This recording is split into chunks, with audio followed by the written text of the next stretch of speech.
qu'il y a de plus en plus à trouver un conjoint adéquat au vu des difficultés que rencontrent beaucoup de jeunes, beaucoup de couples dans le mariage.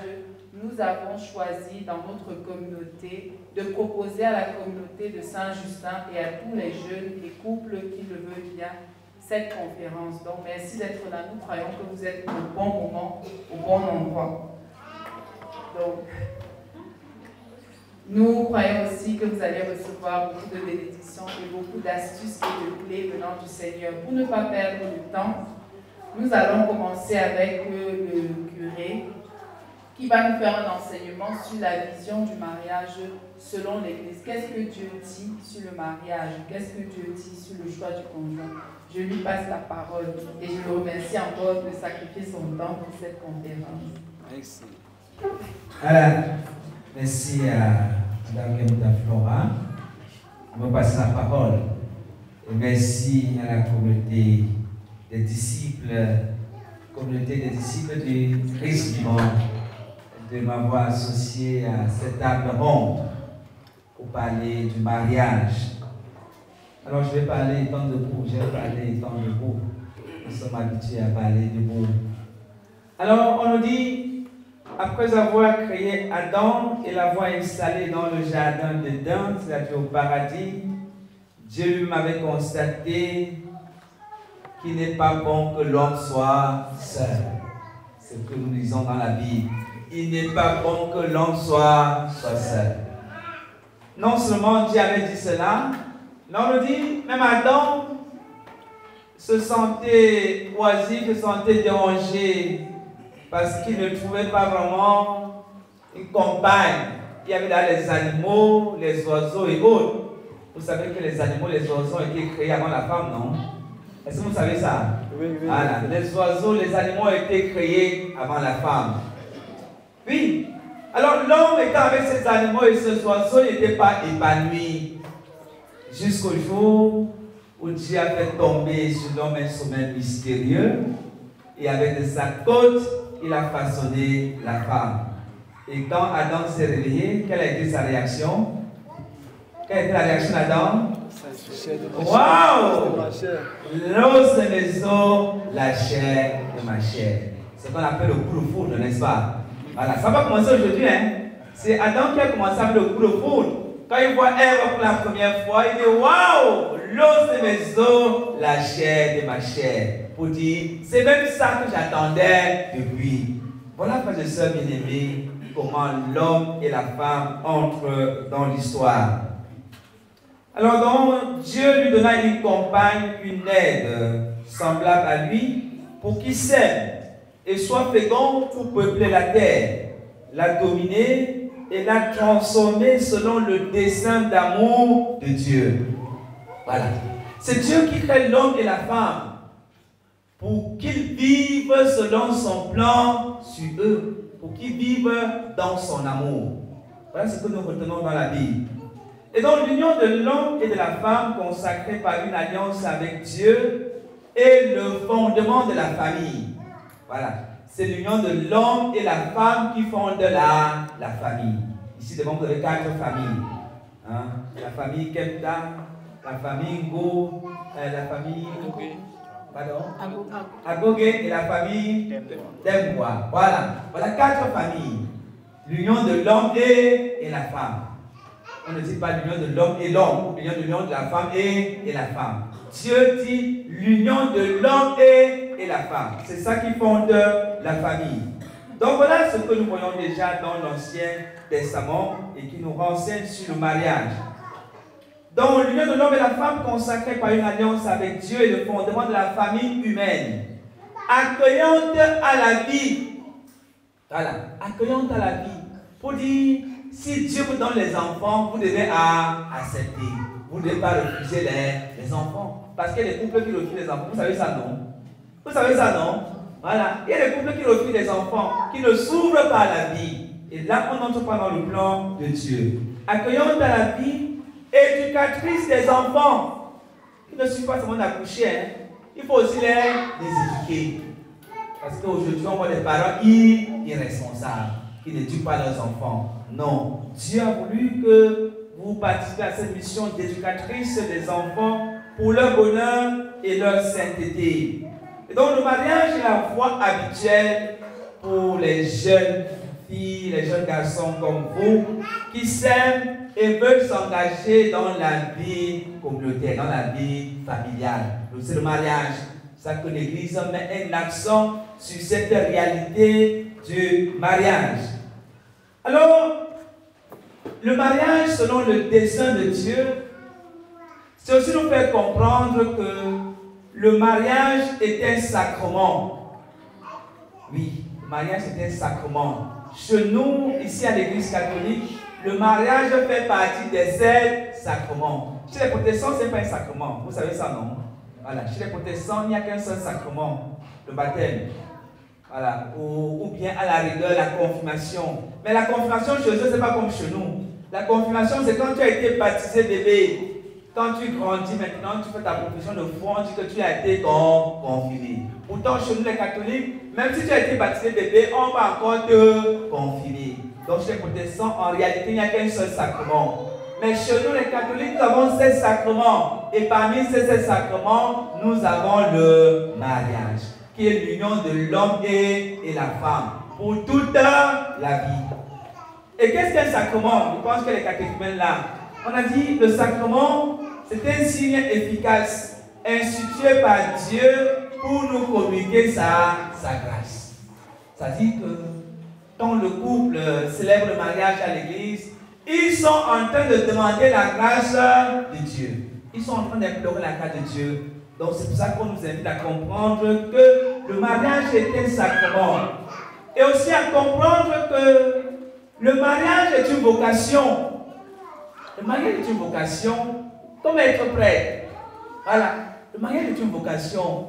Et c'est pour ça que pendant les camps de vocation, je dis souvent ça aux jeunes, que vous êtes venus ici là pour discerner sur votre vocation, pour voir si vous pouvez être prêtre, religieux, religieuse, ou bien vous marier.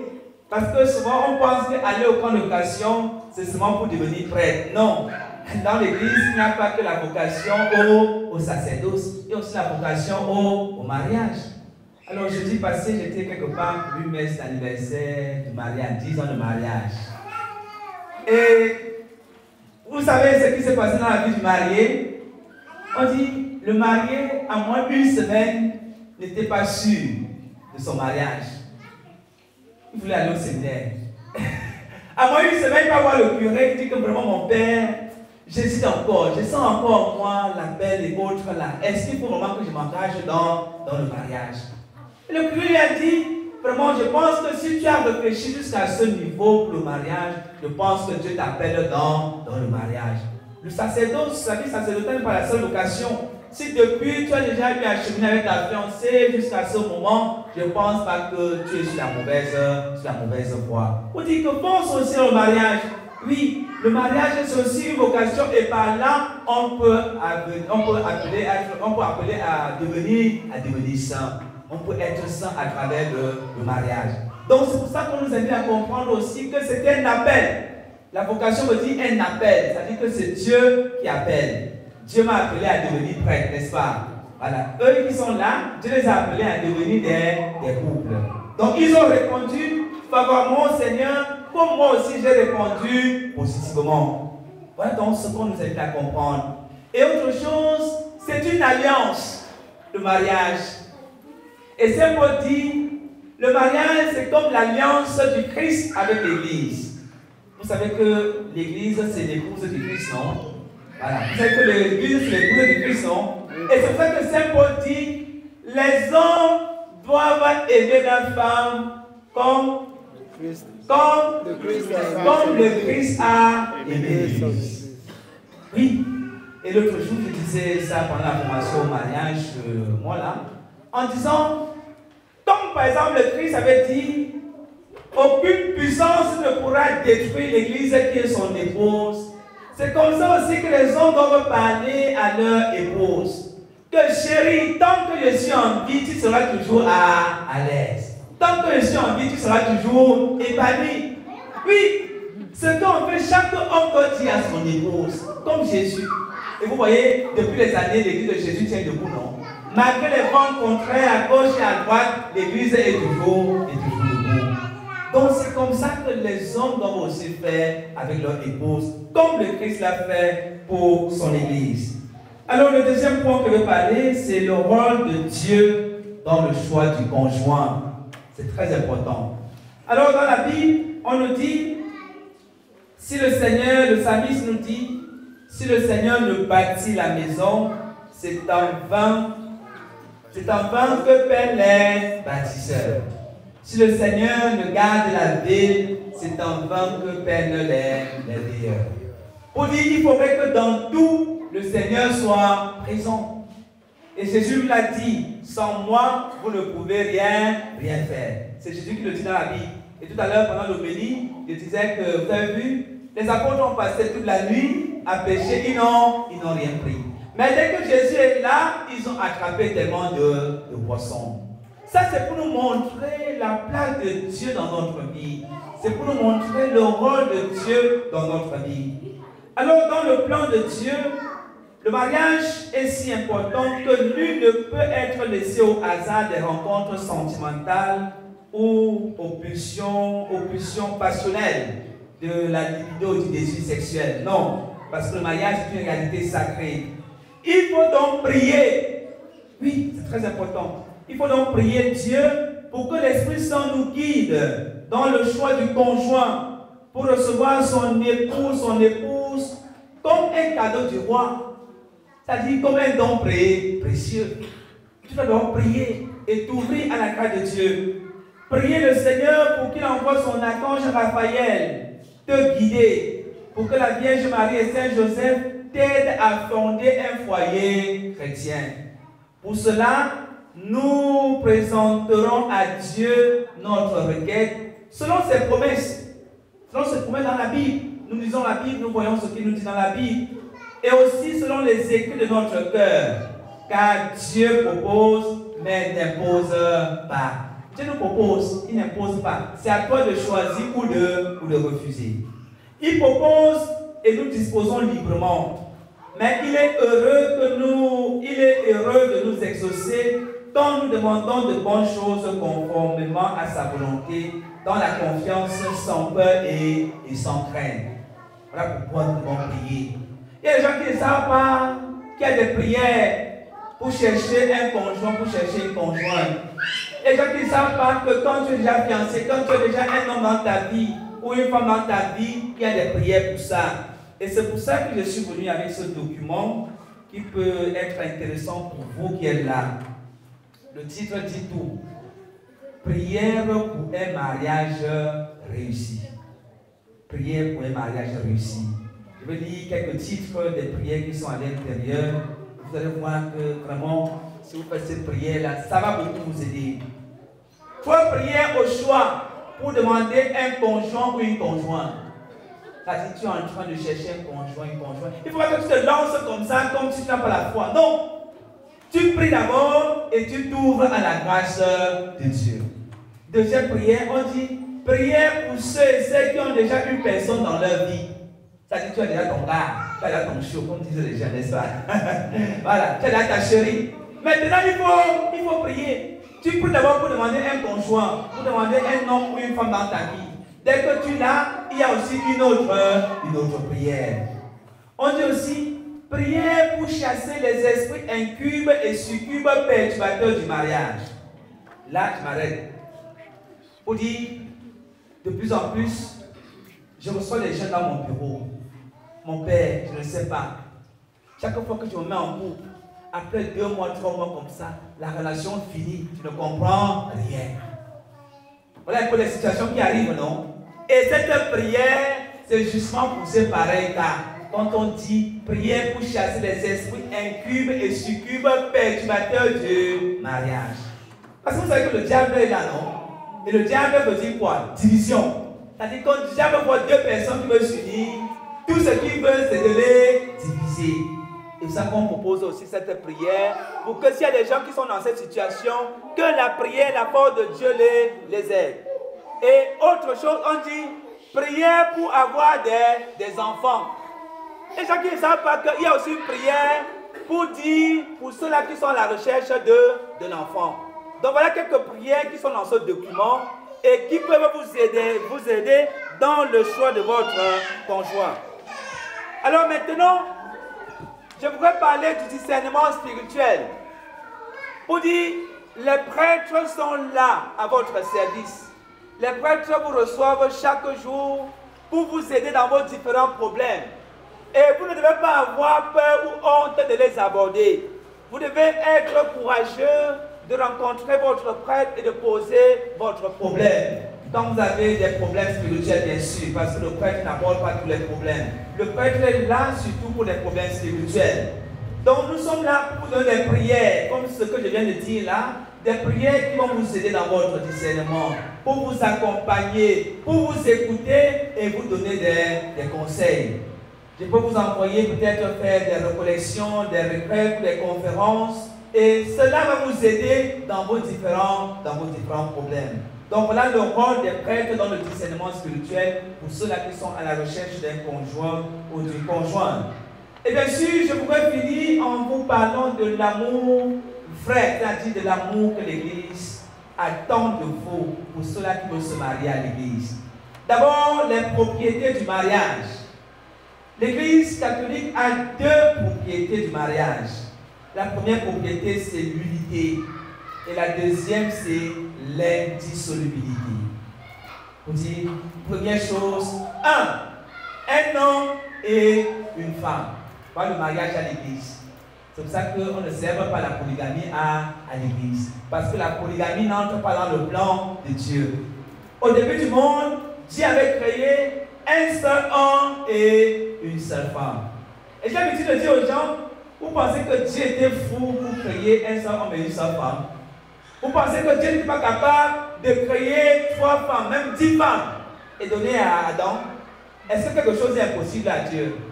Voilà, l'ange Gabriel dit, rien n'est impossible à Dieu.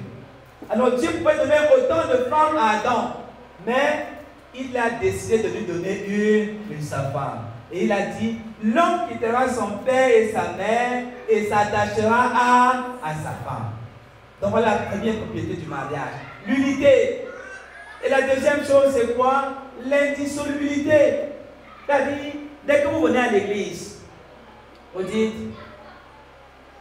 mon père, nous voulons nous marier à l'église. Le jour de votre mariage, vous faites l'échange des consentements.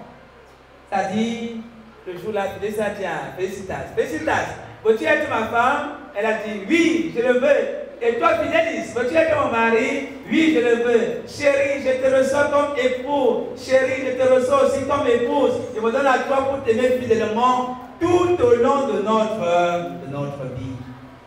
Et quand il dit ça, le prêtre dit, ce consentement que vous venez d'exprimer devant l'Église et devant les hommes, que Dieu le bénisse au nom du Père et du Fils et du Saint-Esprit. Et là, le mariage est célébré. On dit, le mariage est conclu. Mais ce n'est pas encore tout. Le mariage n'est pas encore valide. Parce qu'il faut 2 choses pour que le mariage soit valide. Quand on célèbre le mariage à l'église, il faut une dernière chose que vous appelez souvent la lune de miel, ou c'est la lune d'été, ou c'est quoi là? Vous appelez ça quoi? C'est la lune de quoi? Voilà, la lune de miel. Il faut maintenant consommer. Quand on consomme, on dit maintenant que le mariage est conclu et consommé. Et quand c'est conclu et consommé, même le pape ne peut plus dissoudre. Mais si le mariage est conclu à l'église, sans être consommé dans l'acte sexuel, on peut encore dissoudre. Vous comprenez? Quand ce n'est pas encore consommé, on peut encore dissoudre. Mais dès que c'est conclu et consommé, ça reste pour les siècles des siècles.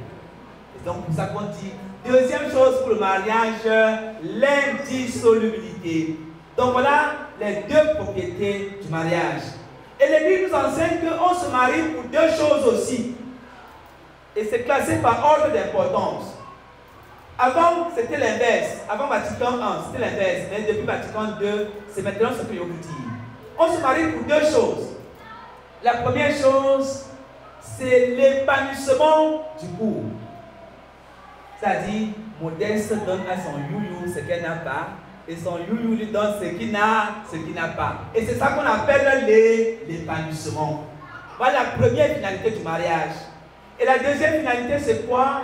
La procréation, c'est-à-dire avoir les enfants. Voilà les deux finalités du mariage qui sont classées dans l'ordre d'importance. Mais comme je viens de le dire, à Vatican I, c'était le contraire. À Vatican I, on se mariait d'abord pour avoir les enfants. Au point où, quand le couple allait au lit, non pas dans l'intérêt d'avoir les enfants, c'était un péché. Vous comprenez? Voilà, à Vatican I, c'était comme ça. Si le couple voulait passer à l'acte sexuel, ça devait être pour avoir des enfants. Si tel n'est pas le cas, c'est un péché.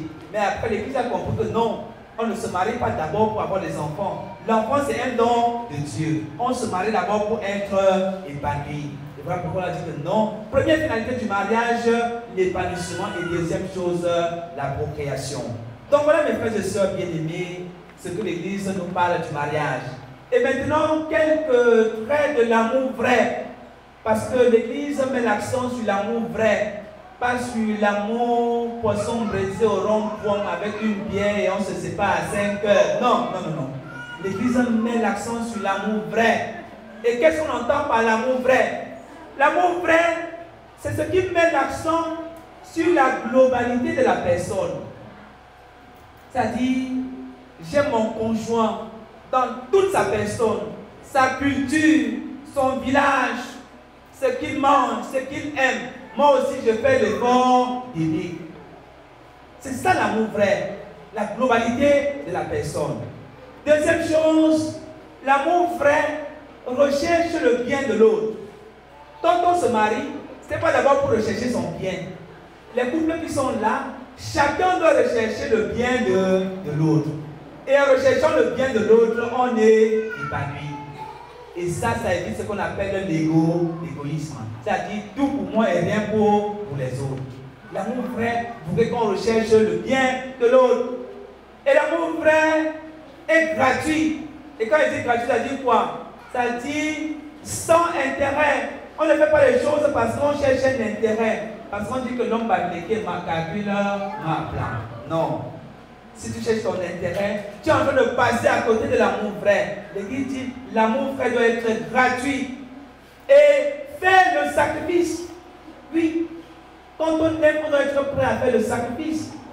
Je pense dans notre programme à Saint-Augustin, on a une dame qui avait donné un rang à son mari, non? Voilà. Puis son mari a fait plusieurs années sur la terre grâce à sa femme qui a accepté une opération délicate en donnant un de ses reins à son mari. Et les gens vont dire non, tu vas t'avancer. Non. L'amour vrai doit être prêt à faire des sacrifices. Voilà une femme qui a accepté une opération délicate et donné un rang à son mari. Et grâce à ça, son mari a vécu encore peut-être 15 ans avant de mourir. C'est ça l'amour vrai, le sacrifice. Et bien sûr, l'amour vrai demande la patience, la persévérance. Tout à l'heure, pendant le midi, j'ai encore parlé de ça. La patience, la persévérance.